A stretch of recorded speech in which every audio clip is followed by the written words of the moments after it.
안녕하세요. 연세퍼스트 구강내과 치과의원의 대표원장 우건철입니다. 저는 구강내과학을 전공했고 또 치의학 박사를 취득했습니다. 오늘은 치과에 대한 여러 가지 이야기와 함께 그 생명을 위협하는 코골이, 수면 무호흡에 대해서 말씀드리려고 합니다. 요즘 저는 진료를 보다 보면 중년의 부부께서 함께 진료실에 오는 경우가 꽤 많이 있습니다. 보통 이제 아내분께서 남편분 코골이 소리가 너무 커서 요즘 따로 방을 쓰고 계시는데 옆방에서도 코골이 소리가 들린다는 거예요. 그런데 무엇보다도 그 코골이 소리 사이사이에 숨이 끊어지는 그 수면 무호흡 증상 때문에 아내분께서도 다른 방을 쓰고 있지만 깊은 잠을 못 자, 그 걱정이 돼서 깊은 잠을 못 주무신다는 그런 이유로 같이 오게 된 경우가 꽤 많습니다. 남편분께서는 사실 나는 크게 불편한 게 없는데 왜 병원까지 왔지? 라는 표정으로 앉아 계시고요. 그런데 이 심한 코골이는 단순히 코골이 증상뿐만 아니라 수면 무호흡 증상을 일으킬 수 있습니다. 특히 이 수면 무호흡은 몸에 여러 가지 질환을 일으킬 수 있기 때문에 침묵의 살인자라고도 불리기도 합니다. 그래서 저는 오늘 생명을 위협하는 코골이, 수면 무호흡이라는 주제를 들고 왔습니다. 네, 먼저 코골이에 대해서 말씀드리겠습니다. 많은 분들께서는 이 코골이가 단지 코에서 큰 소리가 나는 습관이라고 생각하시는 경우가 많은데요. 사실 코골이는 코보다는 혀 뒤에 있는 기도 공간, 특히 이 상기도라고 하는 부분에서 나타나게 됩니다. 엑스레이로 보시면은 저 네모박스가 있는 곳에서 일어나고요. 저 네모박스 주변에 이제 점막들, 이 기도를 구성하고 있는 그 점막들이 떨리게 되면서 이 진동 때문에 일어나는 소리가 코골이고요. 이 진동이 심해지다 보면은 점점 점막이 가까워지다가 앞뒤로 딱 붙게 됩니다. 이렇게 되면 수면 무호흡증이 생기게 되는 것입니다. 네, 수면 무호흡이라는 거는 공기가 네, 우라라님 맞죠? 코 고르다가 조용해지면 굉장히 무섭죠. 네, 수면 무호흡이라는 것은 일종의 좀 과장해서 표현하면 질식 상태가 일어나는 겁니다. 그럴 경우에 우리 몸은 어떤 일들이 나타나게 될까요? 네, 생각해 보시면은 호흡이 안 되기 때문에 심혈관계에 굉장히 큰 부담을 주게 됩니다. 그래서 나타날 수 있는 것들이 고혈압, 또뭐 부정맥이나 심부전증, 심하면은 심근경색도 일어날 수 있습니다. 심장이 멈추는 거죠. 그리고 또 대사성 질환도 잘 일어나게 됩니다. 이제 혈중에 산소 포화 농도라는 게 떨어지게 되면은 어, 인슐린에 대한 민감도가 떨어지게 됩니다. 이렇게 되면은 우리가 흔히 말하는 이형 당뇨가 잘 생길 수도 있는 환경이 되고요. 이미 이형 당뇨가 있는 분들은 당뇨가 더 심해지기도 합니다. 아시는 것처럼 당뇨가 심해지면 체중이 더 증가하게 되고 체중이 증가하게 되면 이 점막이 더 두께가 두꺼워지면서 수면 무호흡증이 심해지는 이런 악순환의 반복이 일어날 수 있습니다.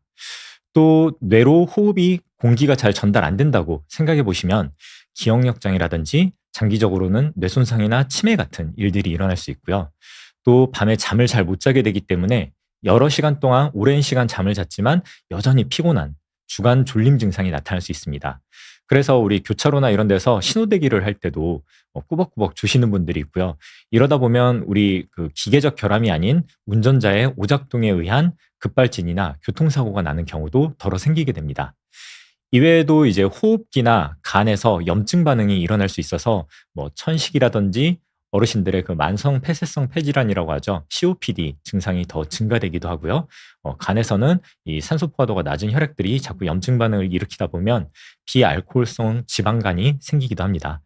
이처럼 수면 무호흡은 전신에 굉장히 큰 영향을 미칠 수가 있고 이런 증상들이 매일 밤, 매 시간마다 우리 몸에 데미지를 주고 있다고 생각해 보면 이 심각성에 대해서 알 수 있을 거라 생각됩니다. 네. 요즘 또 코골이의 심각성이 더 점점 대두되고 있습니다. 그 이유는 이제 코골이가 노화와 관계가 많기 때문인데요. 실제로 현재도 전 세계 성인 인구의 약 30%가 습관성 코골이를 가지고 있다고 하는데요. 특히 2019년에 유명한 의학 저널이죠. 란셋에서 대규모 인구 통계 연구를 했었습니다. 그때 이미 82억 인구 중에 9.4억 명 정도가 이 폐쇄성 수면 무호흡을 경험하고 있다고 얘기했는데요. 방금 그 폐쇄성 수면 무호흡의 무서움에 대해서 말씀드렸는데 이미 9.4% 4억 명, 약 12% 정도가 이런 증상을 매일 밤 경험하고 있다고 생각하시면 좋을 것 같습니다. 그런데 이런 것들이 나이가 들면서 이 노화가 되다 보면은 그 기도를 이루고 있는 평활근도 근긴장도가 떨어지게 되고요. 그리고 기도 내에 구성되어 있는 점막들도 탄력이 떨어지면서 더 늘어지게 되고 그 코골이나 수면 무호흡이 증가되는 경향을 보이기 때문에 이 숫자는 앞으로도 굉장히 늘어날 것으로 예상되고 있습니다. 2005년에 발표된 논문인데요. 그 NEJM이라고 해서 굉장히 유명한 의학 저널입니다. 여기에서 자정부터 6시까지, 새벽 6시까지 야간에 심장성 급사 위험 패턴이 그 수면 무호흡 환자에서 비정상적으로 높게 나타난다고 보고가 되기도 했는데요. 이렇게 수면 중에 계속 지속적인 그 수면 무호흡 상태가 반복되다 보면 심장성 급사로도 이어질 수 있다는 그런 내용이었습니다.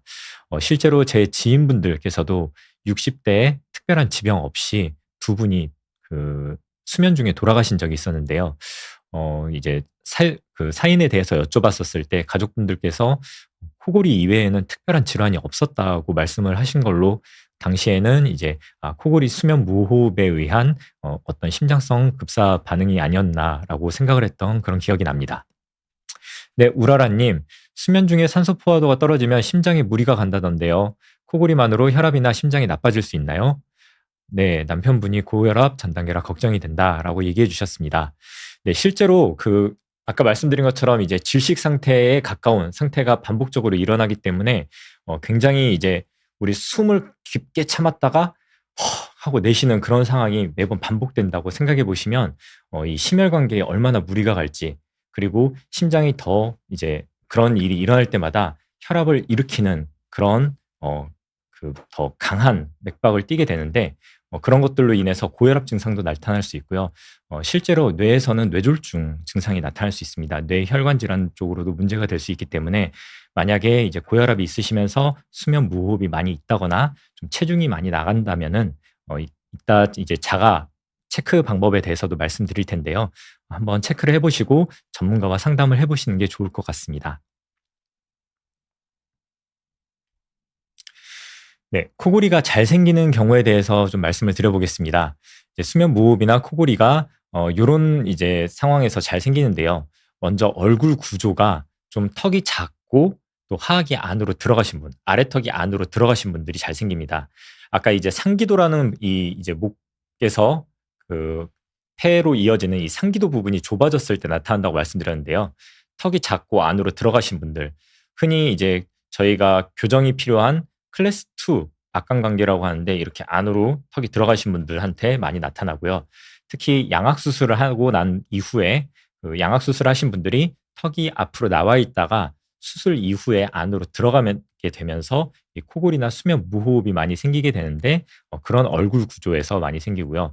또 아데노이드 페이스라고 해서 어린 아이들이 얼굴이 좀 길면서 좁고 턱이 안으로 후퇴돼 있고 또 코로 숨을 못 쉬면서 입으로 숨을 쉬는 그런 어린 아이들이도 코골이나 수면 무호흡이 많이 나타나게 됩니다.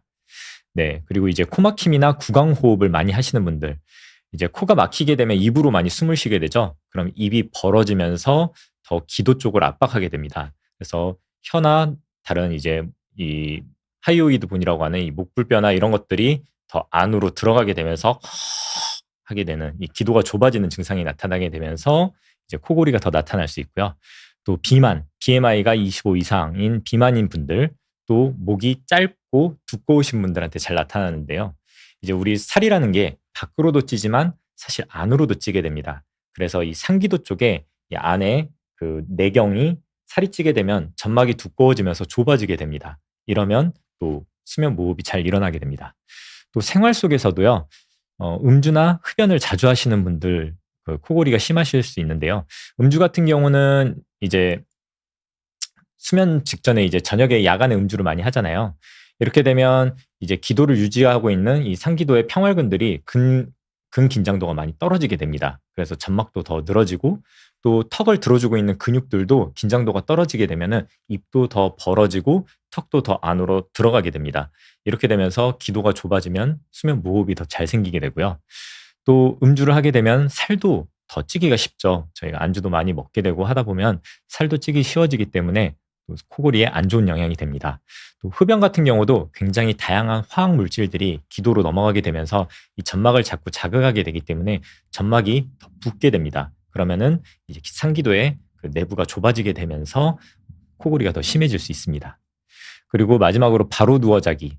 바로 누워 자게 되면은 우리 중력 때문에 턱이 더 벌어지게 되고 떨어지게 됩니다. 그리고 혀나 이런 연조직들, 이 턱에 붙어 있는 구조물들이 전부 다 중력 때문에 아래로 누르게 되면서 이 상기도가 압박을 받게 됩니다. 이러면은 이제 코골이가 더 심해질 수 있습니다.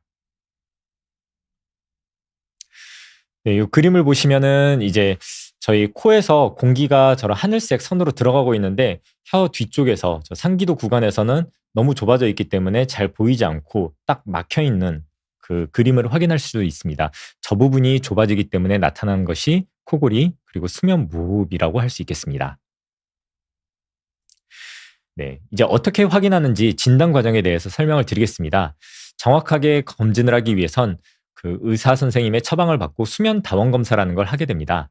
그래서 하룻밤을 병원에서 입원하면서 여러 가지 센서를 붙이고 검사를 하게 되는데요. 지금 보시면은 이제 뇌파 측정기부터 시작해서 이제 턱의 근육 센서, 그리고 콧줄, 그래서 코에서 공기의 흐름이 왔다 갔다 하는지도 보게 되고요. 또 턱의 움직임이라든지 그다음에 심전도도 측정하게 되고, 이 가슴에도 저렇게 스트랩을 해서 흉곽이 움직이고 있는지, 폐가 부푸는지도 확인할 수 있습니다.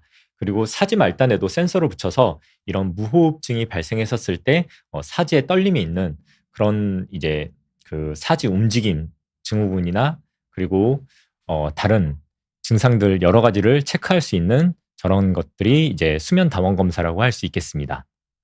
네, 봉골레 불닭님. 저는 코골이는 없는데 아침에 항상 머리가 무겁고 낮에 졸려요. 이런 것도 수면 무호흡에 신을 수 있나요? 아니면 그냥 피로 누적이라고 넘기면 위험할까요? 네, 제가 뒤에 자가검진 체크리스트를 또 올려드렸는데, 일단 아침에 머리가 무겁고 두통이 있거나 입이 많이 마른다, 이러면 그 수면 무호흡을 의심할 수 있습니다. 입이 많이 벌어지고 기도가 많이 좁아졌었을 때 나타날 수 있는 증상이고요. 이유 없이 낮에 너무 졸린다, 이것도 수면 시간에 비해서 너무 낮에 많이 졸린다면은 그거는 뭔가 이제 수면의 질에 문제가 있다는 얘기겠죠. 이런 경우에는 수면 무호흡을 의심할 수 있기 때문에 여기에 이제 몇 가지 더 체크를 해서 본인이 해당이 된다고 느껴지신다면 조금 전문가의 그 의견을 같이 구해보는 게 좋을 것 같습니다. 아이가 10살인데 잠잘 때 코를 너무 심하게 골아요. 혹시 어린이도 수면 무호흡이 생기나요? 네, 성장이나 학습에도 영향이 있을까 걱정됩니다. 네, 어, 드레스업 다운님.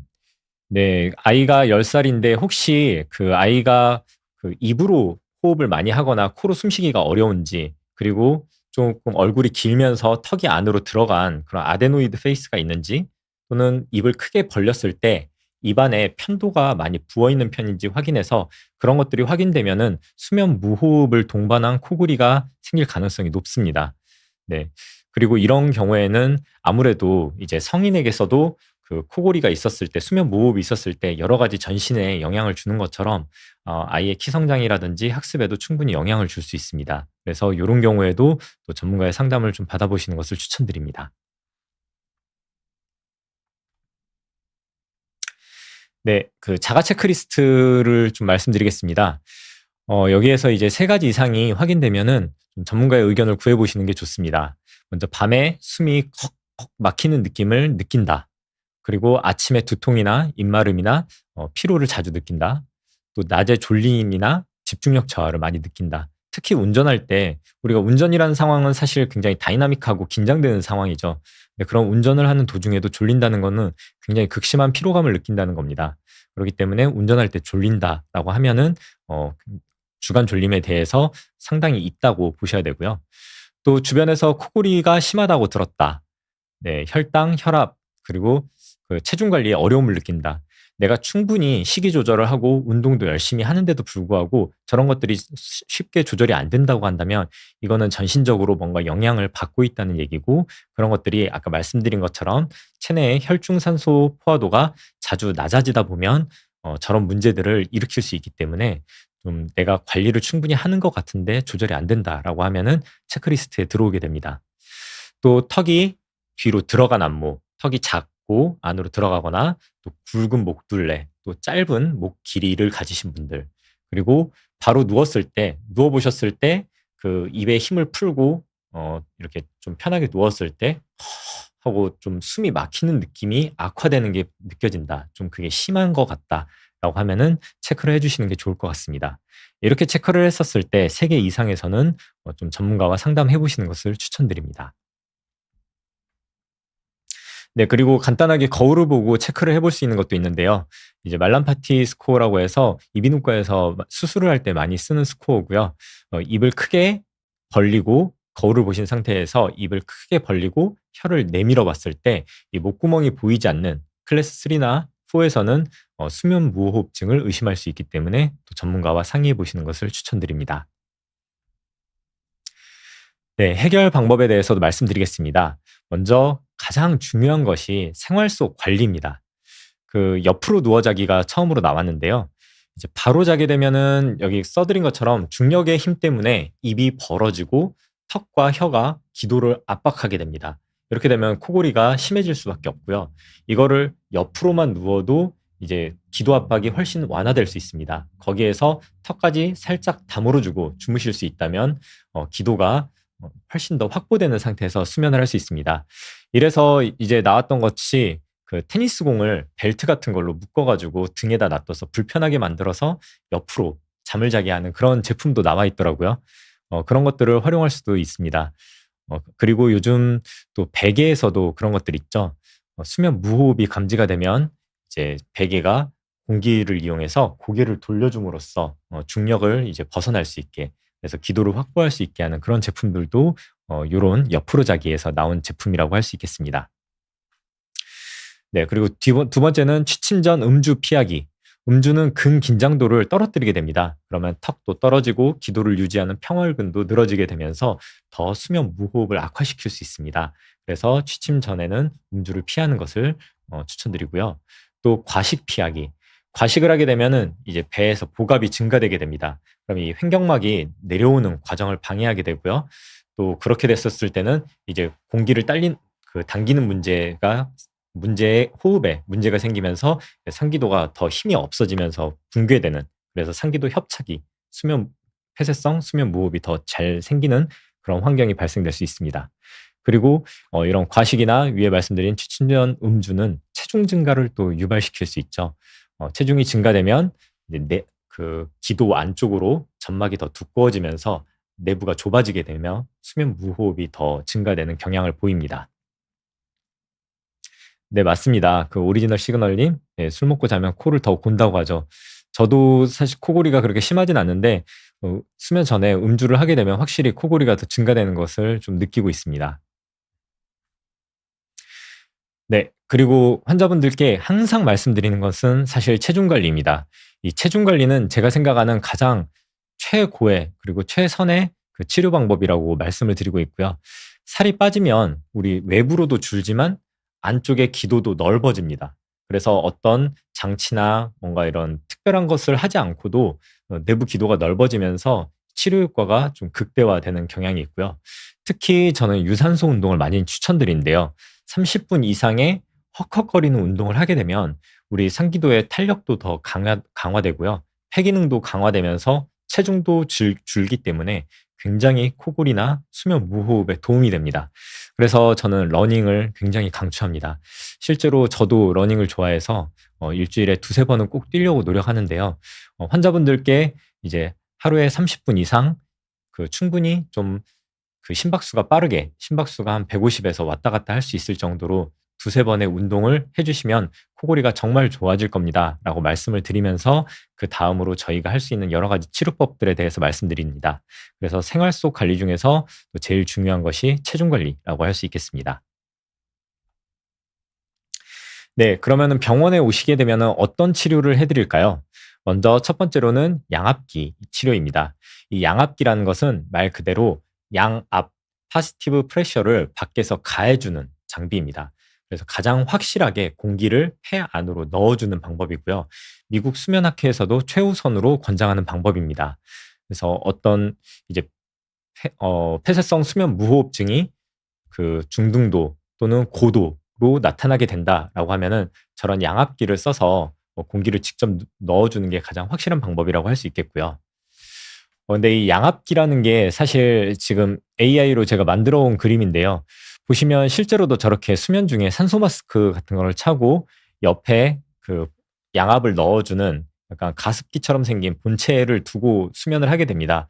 요런 경우에 좀 몇 가지 좀 문제점들이 있는데 일단 적응을 하기가 상당히 쉽지 않다는 문제점이 있습니다. 저 사진을 보시면은 이제 공기가 마스크를 통해서 들어오는데 공기를 뱉을 때 밖에서 들어오는 공기가 충돌을 하다 보면은 잠을 깨는 그런 문제가 생길 수도 있고요. 또 환자 본인도 저런 마스크를 계속 쓰고 잔다는 게 이제 심리적으로 뭔가 큰 질병을 가지고 있는 환자처럼 느껴질 수 있기 때문에 좀 어려움이 있습니다. 하지만 중등도 이상의 중증 폐쇄성 수면 무호흡증 환자에게선 정말 잃는 것보다 얻는 게 훨씬 더 크기 때문에 양압기 치료를 권장드리고 있습니다. 네, 오리지널 시그널님, 혹시 V라인 얼굴 리프팅 밴드를 하고자 하면 코골이에 도움이 될 수 있을까요? 네, 이것도 제가 그 여러 가지 보기도 했고 실제로 저도 해본 적이 있는데요. 턱이 아래로 떨어지는 거를 잡아줄 수 있기 때문에 그것만 잡아줘도 사실 코골이에 도움이 많이 될 수 있습니다. 근데 이제 V라인 얼굴 리프팅 밴드라는 게 보통 이 안쪽 그 턱 끝에서 이 정수리 라인으로 이걸 당기는 그런 이제 밴드인데요. 그 힘의 방향이 턱 관절을 상당히 많이 압박하는 방향으로 진행되게 됩니다. 그래서 코골이는 줄여주는 데 도움이 될 수 있지만 턱 관절에는 턱 디스크층을 일으키거나 턱 관절 통증을 일으킬 수도 있는 문제를 가지고 있다고 말씀드릴 수 있을 것 같습니다. 그래서 너무 세게 하지 않고 입이 벌어지지 않을 정도로만 잡아준다면 코골이에도 충분히 도움이 될 수 있다고 할 수 있겠습니다.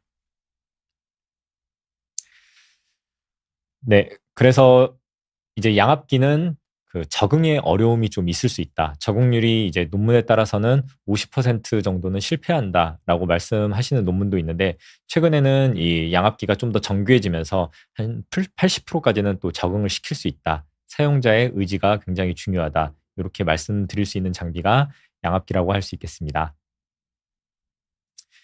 네, 두 번째로 치과에서 주로 하는 방법인데요. 하악 전진 장치, 그 맨디블러 어드밴스먼트 디바이스라고 해서 MAD라고 하는 장치입니다.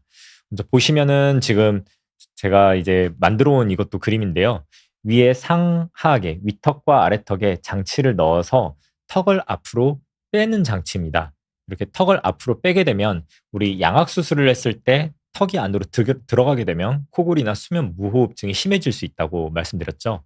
반대로 턱을 앞으로 빼내게 되면 아래턱과 함께 혀와 그 주변 그 구조물들, 뭐 근육이라든지 그다음에 이 목불뼈라고 하는 이 주변까지 구조물들이 전체적으로 앞으로 딸려 나가게 됩니다. 이렇게 되면 상기도가 지금 점선으로 동그라미 쳐진 것처럼 이렇게 앞뒤로 넓어지는 효과를 얻을 수가 있습니다. 그래서 제가 이제 조금 그 코골이 상황을 연출을 해보면 이렇게 누웠을 때 기도가 좁아지면서 입을 벌리게 되면 하고 이제 코골이가 나타날 수 있고 하고 막히게 되는 게 이게 수면 무호흡인데요. 이 상황에서 턱을 안으로 살짝 닫아주고 앞으로 턱을 전진시키게 되면 이렇게 상기도가 앞뒤로 공간을 확보하게 되면서 호흡을 훨씬 더 편안하게 수월하게 할 수 있는 것을 아실 수 있을 겁니다.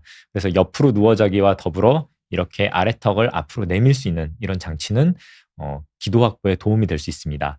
그래서 코골이가 경도나 중등도의 그 폐쇄성 수면 무호흡이 있을 때 저희가 하악 전진 장치를 많이 추천드리고요. 또 아까 말씀드린 양압기가 적응률이 좀 떨어진다고 말씀드렸는데 이렇게 양압기 적응에 실패하신 분들은 이 하악 전진 장치를 하시게 되면 또 많은 도움을 보시는 경우가 있습니다. 그리고 저희 어디 뭐 여행을 간다든지 아니면 뭐 출장을 가신다든지 이럴 때 양압기를 챙겨가는 게 사실 좀 번거로우시잖아요. 그래서 양압기를 쓰시는 분들 중에서도 여러 하악 전진 장치를 따로 그런 출장을 위해서 여행을 위해서 가지고 계신 분들도 있고요.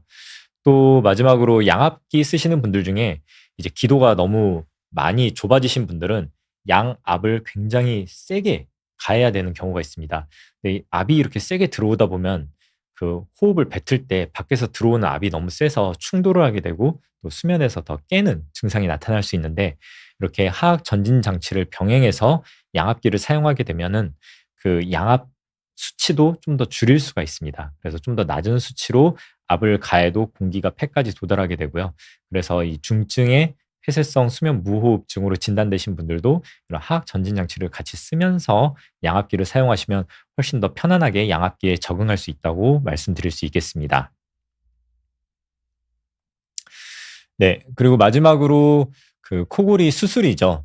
저희가 예전에는 사실 코골이 수술이 그 대세였던 적이 있었습니다. 한 15년 전쯤에는 코골이가 심하신 분들은 이비인후과에서 코골이 수술을 많이 권유를 받았는데요.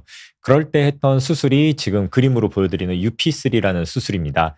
그 목젖, 우블로, 팔라탈, 파링지알 플라스티라고 해서 그 목젖과 저 그 연구개, 입천장과 저 편도 이 세 가지를 절제해서 저렇게 동굴을 넓게 만들어주는 수술 방법이었습니다. 이렇게 되면 떨리던 목젖이 없어지기 때문에 코골이 소리가 좀 줄어드는 그런 효과를 가질 수 있는데요. 사실 저 목젖이 늘어지게 된 것은 그 목젖이 길어서 코골이 소리가 코골이나 수면 무호흡이 늘어났다기보다는 이 하도 상기도 주변에 점막이 떨리다 보니까 목젖이 많이 떨리게 돼서 그 반응성으로 목젖이 길어진 것입니다. 그래서 이 결과인 목젖을 잘랐다고 해서 원인이 해결된 건 아니기 때문에 사실 저런 수술을 했다고 해도 앞뒤 공간이 좁은 건 여전히 좁습니다. 그래서 누워졌었을 때 상기도가 떨리고 폐쇄성 수면 무호흡이 생기는 데는 효과가 없다는 것이 논문으로도 좀 많이 입증이 돼서 요즘은 이제 코골이 때문에 저런 일반적으로 UP3라는 수술을 하는 경우는 많이 없고요. 네, 김정환님. 선생님, 코골이 치료를 받기 위해 치과에 가는 건지 잘 몰랐어요. 혹시 실례가 안 된다면 이비인후과랑 치과랑 받는 치료가 어떻게 다른지 여쭤봐도 될까요? 네. 이비인후과에서는 이제 우선적으로 수술이 꼭 필요한 경우가 있습니다. 이 편도가 굉장히 큰 경우에 다음 슬라이드에 나올 텐데 그럴 경우에는 이제 수술적인 해결 방법이 이비인후과적으로 도움이 되십니다. 그래서 이제 이비인후과에서는 수술적인 방법으로 도움을 드릴 수가 있고 두 번째로는 이 수면 다원 검사라고 하는 이 정밀한 그 이제 코골이나 폐쇄성 수면 무호흡 그다음에 수면 장애를 진단하는 진단 방법은 의과의 몇몇 과 선생님들만 처방을 내릴 수가 있습니다. 그중에 하나가 이비인후과, 또 신경과, 정신의학, 건강의학과, 재활의학과 이런 이제 몇 가지 과들에서 전문적으로 처방을 할 수 있는 그런 부분이기 때문에 이제 이비인후과에서는 그런 처방을 통해서 어느 정도의 경도냐, 중등도냐, 중증이냐 이런 것들을 구분해 줄 수 있는 걸 진단을 내려 주실 수가 있고요. 마지막으로 이제 양압기 처방도 의사 선생님들이 내릴 수 있습니다. 그래서 이비인후과 선생님들께서는 주로 이제 그런 진단과 양압기 처방을 위주로 치료를 하시는 걸로 알고 있습니다. 네, 치과에서는 저희는 이제 그런 수면다원 검사지를 가지고 오셨을 때 또는 간이 수면다원 검사를 저희도 이제 테스트를 할 수가 있는데요. 그거는 이제 수면다원 검사랑은 좀 다르게 하룻밤 장비를 가지고 이제 사운드 체크나 그다음에 몇 가지 간단한 장비를 이용해서 체크를 하는 걸 도와드릴 수가 있고요. 그런 결과를 확인해서 이제 코골이 장치, 아까 보여드린 하악 전진 장치를 본을 떠서 만들어 드리고 이렇게 사용하게 하고 또 관리하는 것은 저희 치과에서 한다고 말씀드릴 수 있을 것 같습니다. 네. 또 김정환 님 이제 질문을 들으면서 좀 생각이 났는데요. 저 하악 전진 장치라고 하는 것은 턱을 앞으로 내밀고 있는 장치입니다. 그래서 턱의 위치가 약간 턱 관절에 원래 있던 위치에서 벗어나게 되는데 약간 다른 관절로 따지자면은 관절을 비틀고 있는 상황이나 마찬가지의 상황이 발생하게 됩니다. 그래서 무리해서 사용하게 되면 턱 관절에도 문제가 생길 수 있고 교합에도 영향을 줄 수 있어서 좀 치과 선생님들 중에서도 경험이 좀 많은 선생님들, 특히 이제 턱 관절이라든지 교합 쪽과 관련해서는 구강내과에서 전문적으로 공부를 하고 있기 때문에 구강내과 전문의 선생님을 찾아보시면 좀 더 좋을 것 같습니다.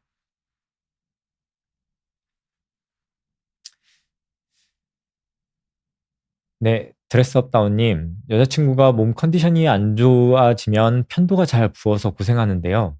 네, 구강 내 편도를 잘라내는 시술이 있다던데 편도를 제거해도 되나요?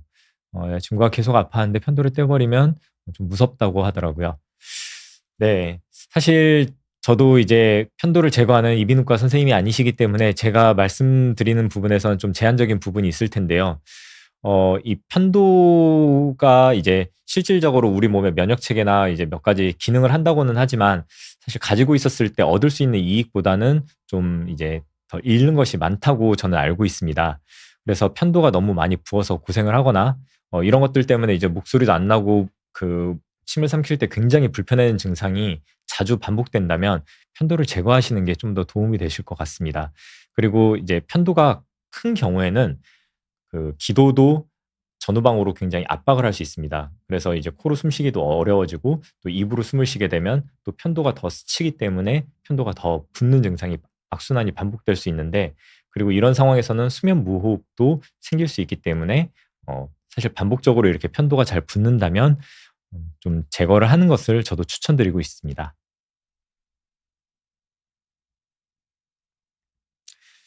네. 지금 보시면은 편도에 대해서 그레이드가 나와 있는데요.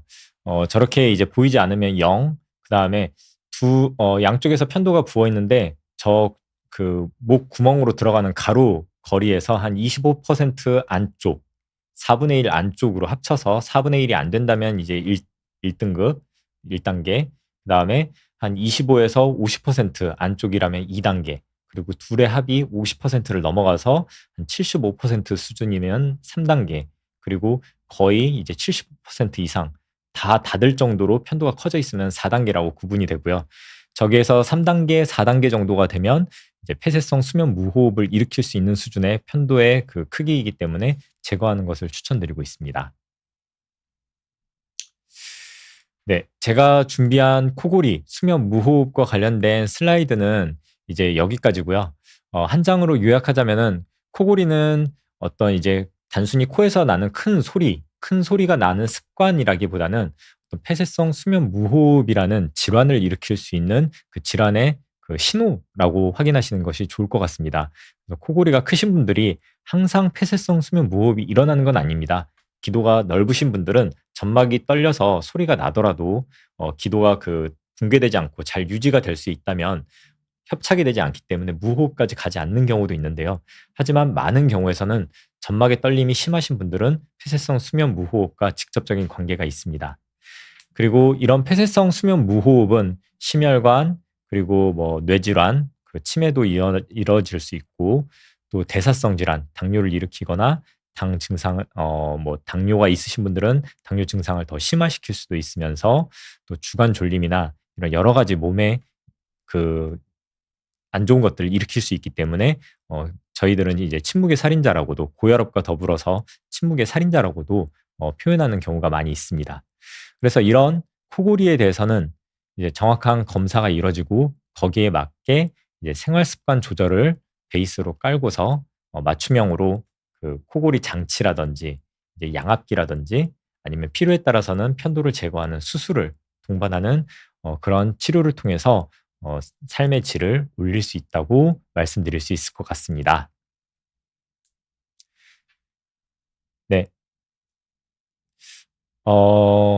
오늘 제가 준비한 것들은 여기까지인데, 저도 사실 구강내과학을 공부하면서 여러분들에게 드리고 싶은 말씀들이 참 많이 있습니다. 그래서 구강내과는 처음이지라고 하는 유튜브 채널에서 구강내과와 관련된 이야기들을 저희 동업하고 있는 이정은 원장님과 함께 이야기를 하고 있는데, 많은 분들 와주셔서 저희 구독이랑 좋아요 그리고 알림 설정까지 유익하시다면 그렇게 해주시면 너무 좋을 것 같고요.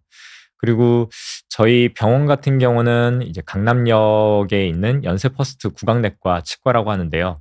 사실 이 구강내과라는 분야를 전공을 하신 선생님들이 많지 않습니다.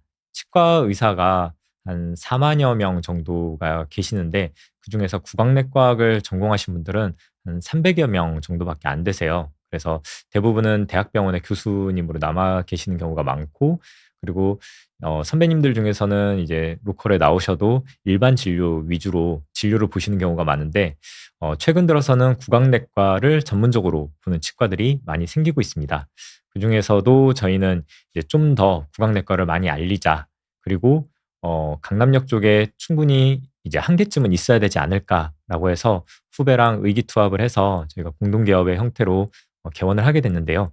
저희는 이제 일반 진료는 보지 않고 구강내과 질환에 대해서만 보고 있다 보니 저희 쪽에 와서 이제 일반 진료를 충치나 이제 신경치료나 이런 것들을 해주세요라고 하면 저희가 도와드릴 수 없지만, 그 이외에 이제 턱관절 질환이라든지 코골이, 수면 무호흡, 그다음에 입안에도 피부가 많이 있잖아요. 이런 입안의 피부과 역할도 하고 있습니다. 그래서 혀에 생긴 어떤 문제나 볼 점막, 이런 점막성 질환, 피부과에서 물어볼 법한 질환들이 입안에 생겼다라고 하시면은 저희 쪽에서 진료를 받을 수 있고, 또 3차 신경통을 포함해서 여러 가지 신경통들도 저희 과에서 전문적으로 보고 있습니다. 그래서 구강내과는 입안의 정형외과, 피부과, 신경과 요런 역할을 하고 있다고 말씀드릴 수 있을 것 같습니다. 네, 불행한 바나나님, 코골이로 구강내과를 많이 찾나요? 가면 치료는 어떻게 받나요? 일단 코골이 증상이 확인이 되셨으면 저희한테 오실 때 수면다운 검사지를 같이 가져오시면은 제일 좋고요. 그게 없으시더라도 저희 쪽에 오면은 그 소리와 이제 그 호흡을 측정해서 테스트할 수 있는 간이 수면 테스트 앱이 있습니다. 의료기기로 인정받은 그 앱을 통해서 간이 수면 검사를 하게 됩니다. 그러고 나서 코골이로 유력하게 이제 수면 무호흡이 판단이 되게 되면 그 정도에 따라서 저희가 너무 심하고 BMI 지수가 너무 높으면 정식으로 양압기 쪽으로 또 안내를 해드리기도 하고요. 만약에 양압기보다는 우리 코골이 장치가 더 훨씬 적응하는 데 도움도 되고 좋을 것 같다라고 하면 코골이 장치에 대해서 설명을 드리게 됩니다. 네. 그다음에 우주러블님, 선생님 입 벌리고 자는 건 어떻게 구강내과에서 치료가 될까요? 자고 일어나면 입이 너무 말라서 스트레스예요. 네. 우선 저희가 입을 벌리고 자는 거는 몇 가지 방법이 있는데 저희도 사실 요런 방법을 많이 추천드립니다. 입에 붙이는 그 밴드 있잖아요. 밴드도 많이 추천을 드리고요. 그다음에 입안에 보습 겔이 있습니다. 우리가 이제 얼굴 쪽으로는 항상 수분 보호를 하잖아요. 스킨 로션을 바르고 수분 크림도 바르고 하는데 사실 입 안에도 이렇게 바를 수 있는 보습 겔이 있습니다. 그래서 그런 것들을 바르고 주무시면 좀 더 아침에 입마름을 줄이실 수가 있을 겁니다. 그리고 좀 그런 이제 입 벌어짐이라든지 이제 입마름이 테이프 정도로는 해결이 안 된다. 그리고 아까 말씀드린 것처럼 뭐 수면 무호흡도 동반한다라고 하시면은 그 코골이 장치가 그냥 이제 단순히 턱을 앞으로만 내미는 게 아니라 입이 벌어지지 않도록 약간 엘라스틱 밴드라고 해서 입 안에서 교정 장치처럼 밴드를 걸어 놓게 됩니다. 그래서 턱이 앞으로도 나가 있지만 입이 벌어지지 않는 상태로 잠을 잘 수 있게 도와주기 때문에 어 수면 무호흡과 관련된 입마름이라면 장치로도 도움을 드릴 수가 있습니다.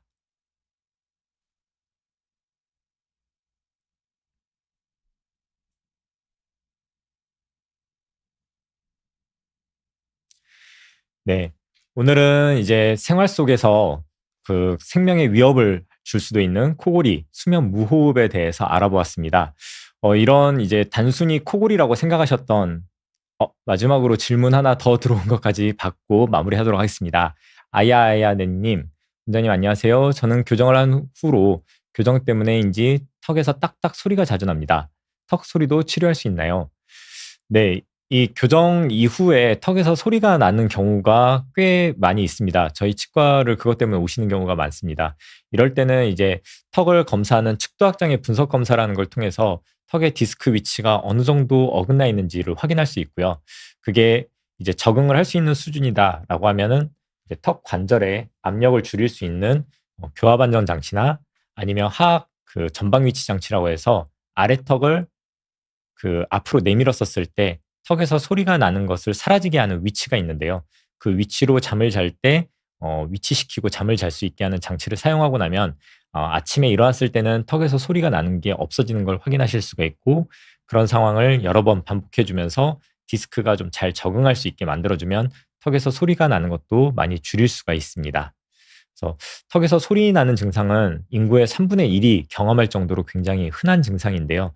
이 증상이 악화되면은 소리가 점점 커지면서 입이 안 벌어지게 되거나 극심한 통증을 동반하면서 퇴행성 관절염으로 진행되는 경우도 꽤 있습니다.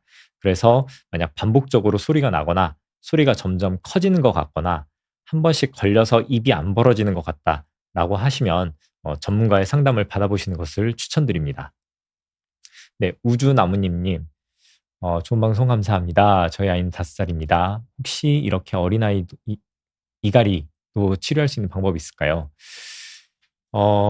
사실 지금 우주나무님 아이처럼 5살, 이제 혼합치역이라고 하죠. 이제 이가 이제 어느 정도 나면서 6살이 되면은 영구치가 나기 시작하는데요. 이렇게 이가 나기 시작할 때는 70, 80%의 어린이들이 이갈이를 하는데 그거는 이제 정상적인 행위입니다. 그러다가 이제 혼합 치열기가 끝나는데도 이갈이가 이루어지고 있다. 그러면 이제 성인 이갈이로 넘어가는데 그게 이제 통계적으로는 한 10에서 13% 정도가 남는다고 합니다. 그래서 지금 우주나무님 아이 같은 경우는 이제 정상적인 어떻게 보면 이갈이를 하고 있는 거고요. 근데 그 정도가 너무 심하다 또는 영구치에 데미지를 입을 정도다라고 한다면 저희가 연성으로 된 장치를 만들어 드립니다.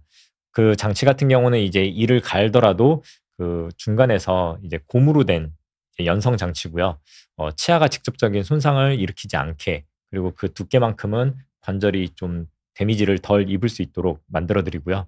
또 성장에 따라서 우리 발이 크면은 신발을 교체해 주듯이 이 연성 장치도 성장을 조금씩 하다 보면은 지속적으로 넓게 넓게 확장을 해 주는 그런 형태로 장치를 만들어 드리기도 합니다. 네. 파워님. 구강내과 치료받으면서 체중 감량도 같이 해야 효과가 더 좋겠죠? 저는 현재 과체중이라 할 때 다이어트 결심도 해야 되는데 계속 미루게 됩니다. 네. 이 수면 무호흡을 치료하는 데 있어서 체중 감량이 굉장히 중요하다고 말씀드렸는데 어 사실 저희가 시기만으로는 체중 감량이 쉽지 않다고 저도 생각을 합니다.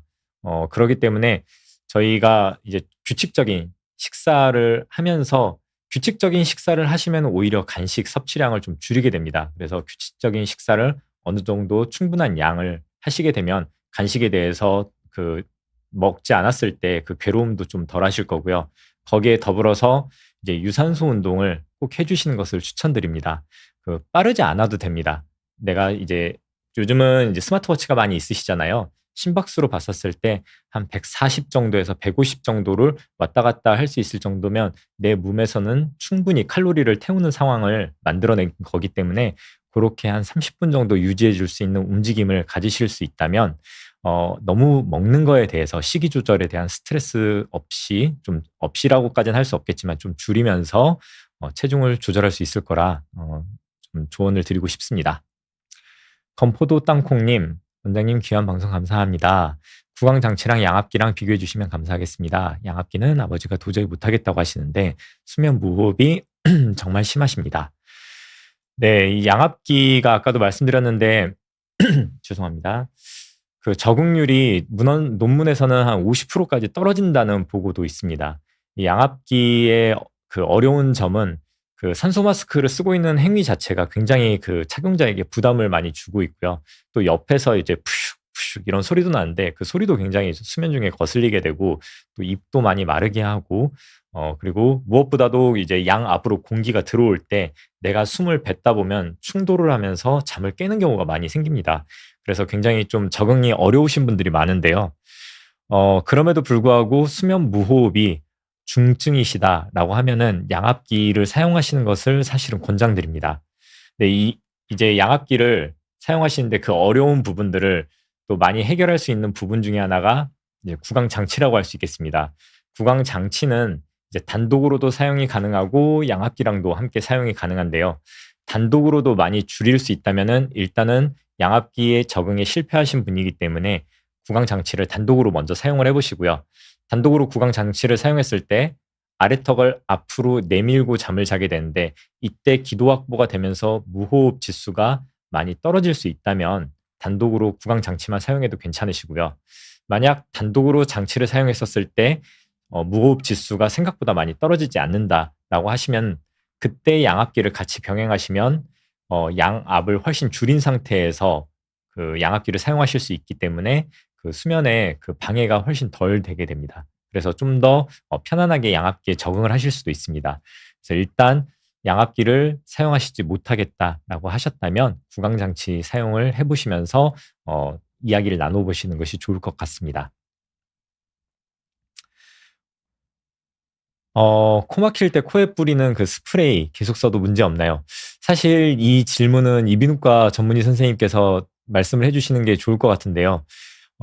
이제 코에 뿌리는 이런 것들이 점막을 이렇게 일시적으로 확장시켜 주는 걸로 알고 있습니다. 특히나 이제 전문의약품으로 사게 된다면 조금 스테로이드 성분이나 어 스테로이드 같은 성분들이 들어있는 걸로 알고 있는데, 아니면 에피네프린 성분이나 이런 것들이 들어있는 걸로 알고 있는데, 이런 것들을 이제 코티코스테로이드, 스테로이드 성분을 반복적으로 사용하는 거라면 사실은 이제 점막에도 조금 더 두께를 늘게 하거나 장기적으로 사용했었을 때는 좋지는 않습니다. 이제 먹는 것처럼 또 코로도 점막으로도 스테로이드가 그 흡수가 되기 때문에 너무 자주 사용하시는 것은 좋지 않고, 좀 전문의와 상의를 통해서 어느 정도 필요한 순간순간에 사용하시는 것을 추천드리고 있습니다. 네, 탐김구름이님, 입을 크게 벌리면 턱이 잘 빠지고 수면 중 턱이 내려가면서 수면 무호흡이 생기고 있어요. 네, 입을 크게 벌렸을 때 턱이 잘 빠지는 것은 이제 턱 관절에서, 우리 관절도 어깨 관절처럼 운동 범위를 크게 벗어나게 되면은 턱 관절도 빠지게 됩니다. 이렇게 되면 입을 스스로 다물 수 없는 환경이 생기게 되고, 누군가 턱을 잡고 넣어줘야 되는 상황이 발생되는데요. 이런 경우에는 이제 치과에서 저희가 도와드릴 수 있는 방법이 몇 가지 있는데, 네, 근이환제를 통해서도 도와드릴 수가 있고, 그리고 보톡스를 통해서 턱이 이제 긴장도를 좀 낮추게 되면, 이제 턱이 빠졌을 때도 근긴장도가 낮게 돼 있으면 좀 더 수월하게 제자리로 돌아가게 도와드릴 수가 있습니다. 그리고 그 이외에도 장치 치료를 통해서 입이 어느 정도 벌어지지 않게 제어를 하다 보면, 우리 발레하시는 분들이 다리를 이렇게 길게 찢을 수 있는데, 이거를 저희처럼 그냥 한 3개월 정도 그런 거 없이, 다리 찢기 없이 생활하시게 하면 그분들도 갑자기 찢으라고 하면 잘 안 찢어질 거예요. 그런 것처럼 그 턱이 잘 빠지시는 분들도 한 3개월 정도만 충분히 제한을 해서, 손가락 2개 이상 안 벌어지게 제한해서 생활을 하신다면 입 벌어짐을 또 줄일 수 있는 그런 이제 방법이 있습니다. 이런 여러 가지 방법으로 도움을 드릴 수 있을 것 같고, 수면 중 입이 벌어지는 것은 턱이 잘 빠지는 거랑은 또 다릅니다. 아까 말씀드린 것처럼 중력의 영향을 너무 많이 받거나, 아니면 턱이 좀 작거나 안으로 들어가 계시는 경우에 턱이 좀 내려가면서 수면 무호흡이 잘 생기시는데요. 이런 경우에는 입이 내려가지 않도록, 또 벌어지지 않도록 도움을 줄 수 있는 구강 장치를 사용하시면 도움을 드릴 수 있을 것 같습니다. 네, 오늘 이제 생명에 위협을 줄 수도 있는 코골이, 수면 무호흡증에 대해서 자세히 좀 말씀드려봤습니다. 제 정보가 많은 도움이 되었길 바라면서 오늘 이 시간은 마무리하도록 하겠습니다. 많은 분들 경청해 주셔서 정말 감사합니다.